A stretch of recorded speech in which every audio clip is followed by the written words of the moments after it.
Time ago, there was a principal here named George Pear. One morning, he had a heart attack and died. Rumor has it he still roams the halls here. Is it true? No one knows. But beware.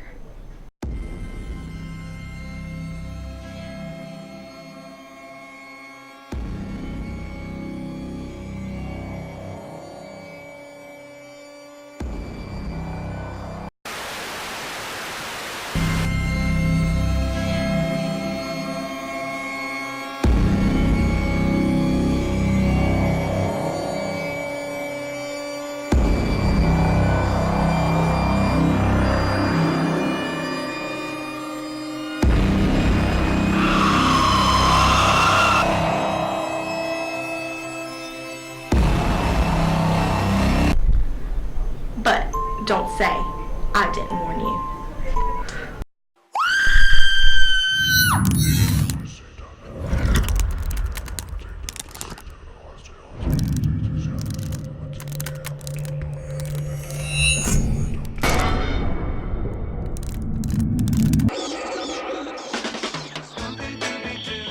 Where are you?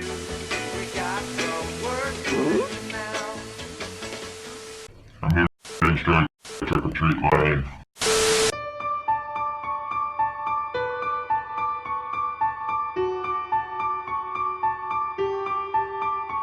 This just in. Monster has been spotted at Airport High School in West Columbia. We've been hearing reports of this beast that has been causing a ruckus. If only there was someone to help.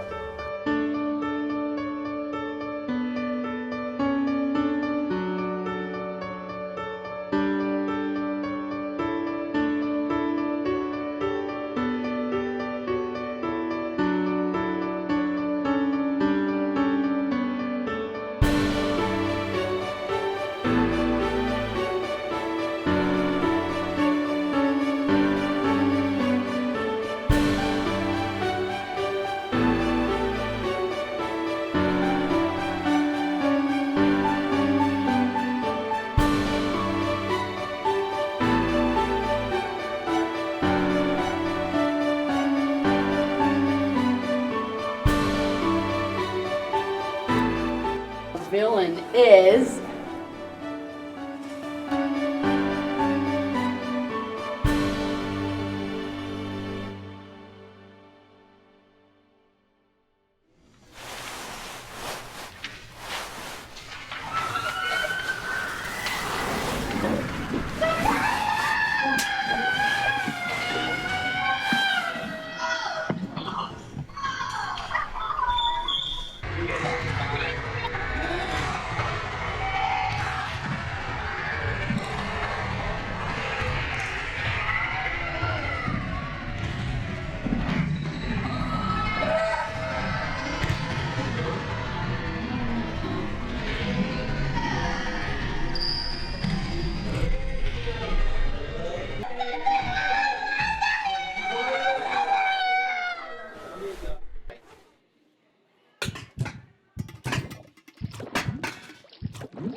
Shake, shake, shake, Sinora, shake your body line. Shake, shake, shake, Sinora, shake it all the time. Work, work, work, Sinora.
Riverbank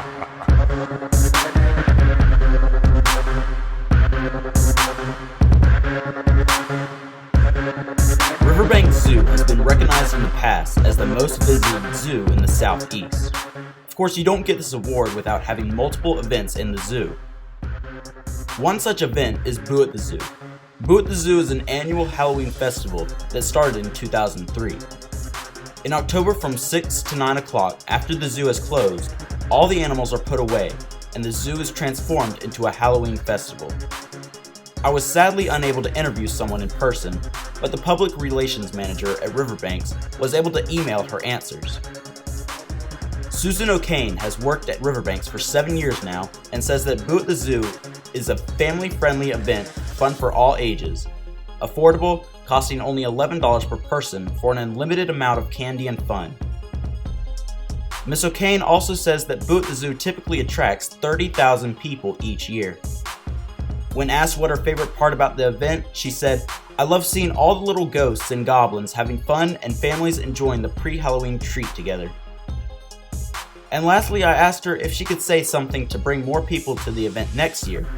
She responded by saying, "Boo at the Zoo is a not-so-scary Halloween favorite that's fun for all ages. The family-friendly experience offers guests an array of activities from trick-or-treating to toasting s'mores and enjoying nightly dance parties in the zoo's main plaza. So you can't go this year because it was closed, but next Halloween, if you need a family-friendly event, date idea, or just wanting to get out of the house, Boo at the Zoo is a great and wonderful option."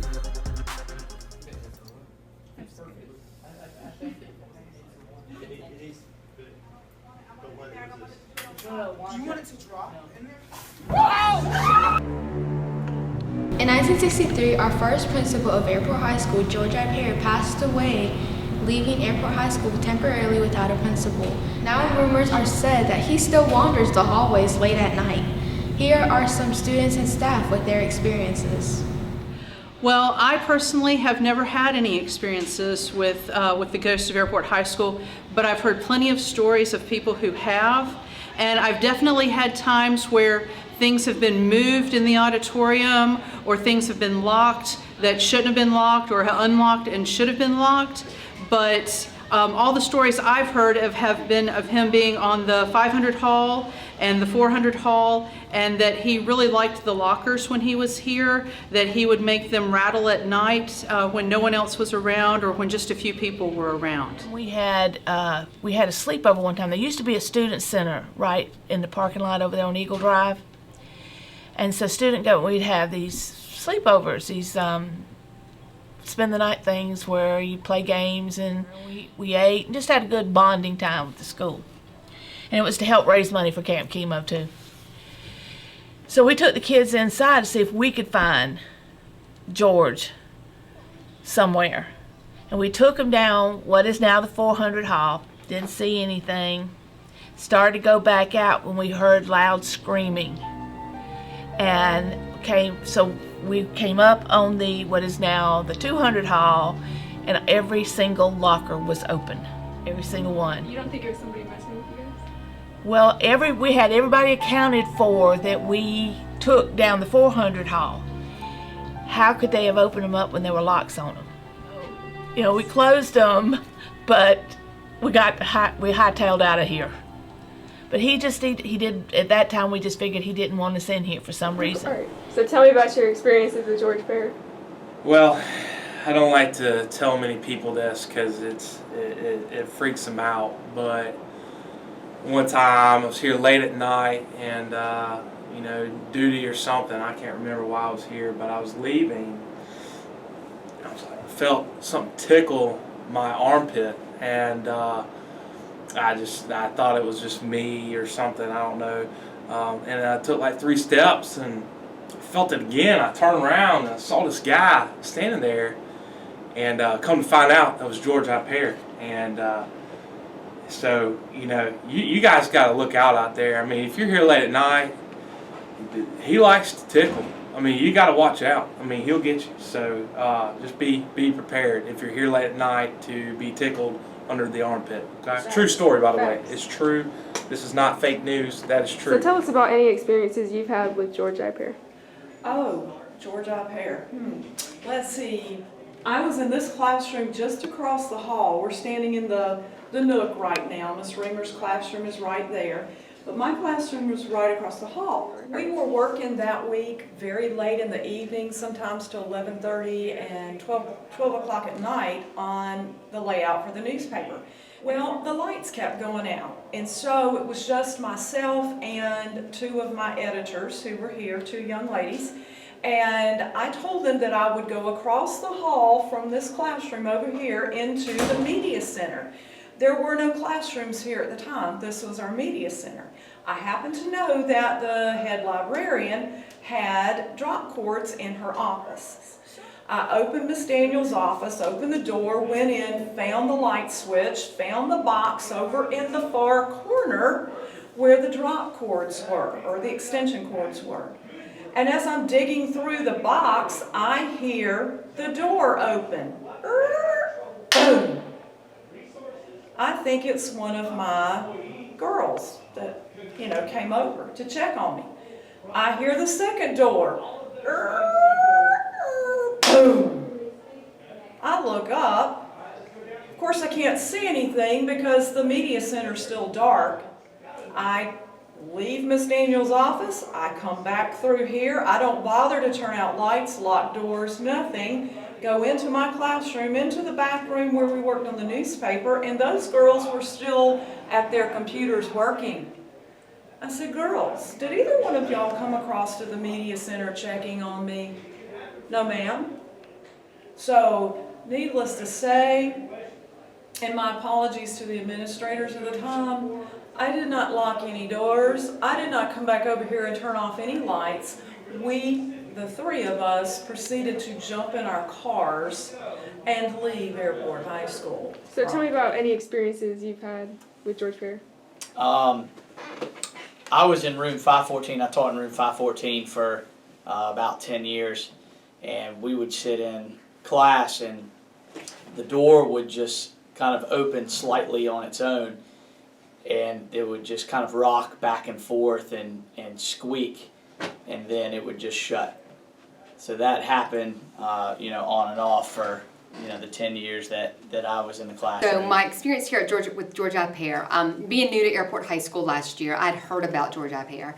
And of course, one would think it's kind of silly, a ghost, kind of silly. However, so when I started working last year, I would work through the weekends and so forth, and I would be sitting in this office, and if you look outside my office, there is a motion sensor on all the lights. So the lights would be off, and all of a sudden the hall light would come on.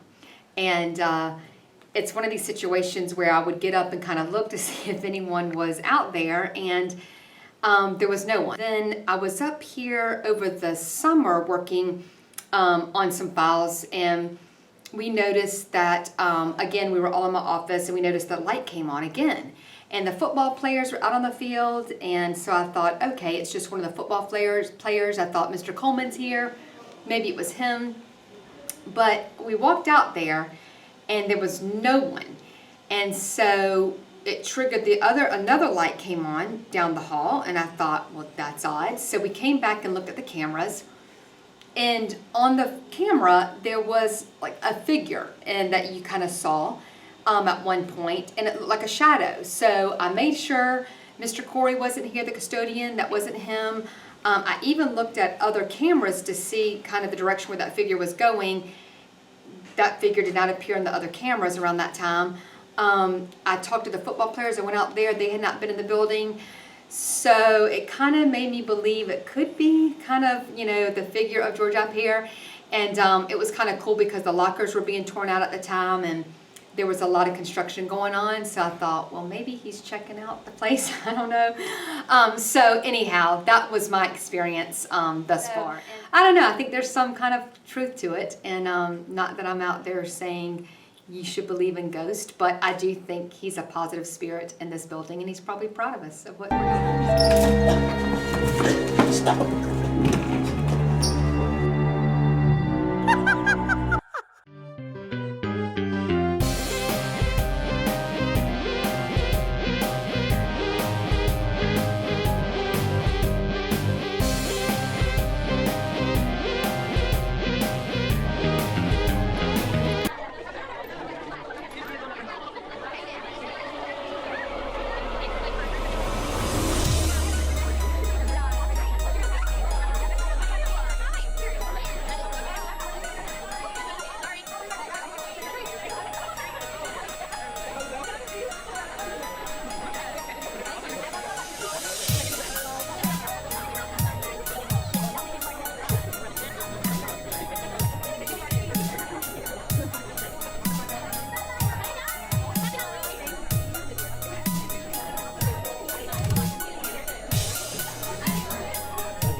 What all did you see? A little ghost thing on a wire. A little ghost thing on a wire? What else did you see? 2 other skeletons on wires. What were people dressed up as? One was the Grim Reaper, one was Black. Did you have fun? Yes. So do you want to come back next year? Yes. What are you dressed up as? What's your name? Hi. How old are you? 7. Alright. Thank you, Ty. Did you have fun? Yeah? Did y'all have fun? Good, and tonight I'm going to stay eating all my candy I can. Goodbye. I am a vampire. You're a vampire? Vampire unicorn. You're a vampire unicorn. Go That's get cool. your... What are you? I'm Katniss. Katniss? Yeah, I'm the princess of Halloween Town. What was your favorite room, or which did you like best? The haunted house. The haunted house? The haunted house. Are y'all gonna come back next year? Yes, we do this every year. That's cool. So it's like a tradition for y'all? Yeah, technically. Did you have fun? Yes, ma'am. This is my first year actually getting to walk through. Yay! Yay! Bye-bye. 1 in 5 teen drivers involved in fatal accidents have alcohol in their system. Risks of teen alcohol and drug abuse are addiction, mental health issues, and arrest. Nearly 44% of high school students know a classmate who sells drugs. Students who use drugs skip class twice as much, have lower GPAs, and spend less time studying. More teens die from abusing prescription drugs than heroin and cocaine combined. Over 10 million young people are in need of substance abuse treatment.